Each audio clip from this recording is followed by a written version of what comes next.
in a nutshell, I would probably say that one of the most powerful principles I've ever implemented in my life, and I can continue to use every single day, is the element of what I call creativity and destruction. And understanding this simple principle that creative processes inherently take longer than destructive processes. Now, this generation may not recognize or remember what the Twin Towers were, but I think it's relatively enough in terms of recent history in our past where those that are instructing them can communicate that these two Twin Towers were built in about 6.5 years.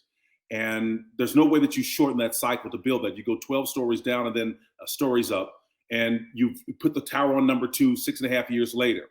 Well, two airplanes flown into those buildings brought them down in less than 90 minutes.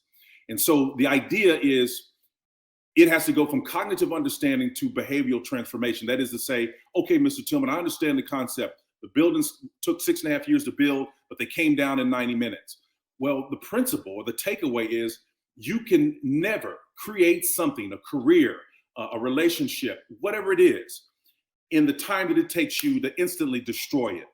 But the key is to move the truth of that principle from cognitive understanding to behavioral transformation. So here's the linchpin or the bridge. That truth of the principle has to dictate who you associate with, where you go, where you spend your time. All of it passes through the filter of understanding that that relationship represents a manifestation of the principle of creativity and destruction. If you go with somebody who's loose, doesn't have strong morals, they're probably going to end up doing something that implicates you in it. You're going to get in trouble as well.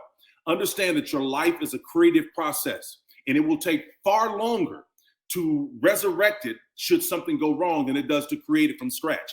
It is an immutable aspect of reality that creative processes inherently take longer than destructive processes. If I can get every youth to understand that and to bury that in their heart and to move that from just understanding in their head to behavioral transformation, we're going to be on our way.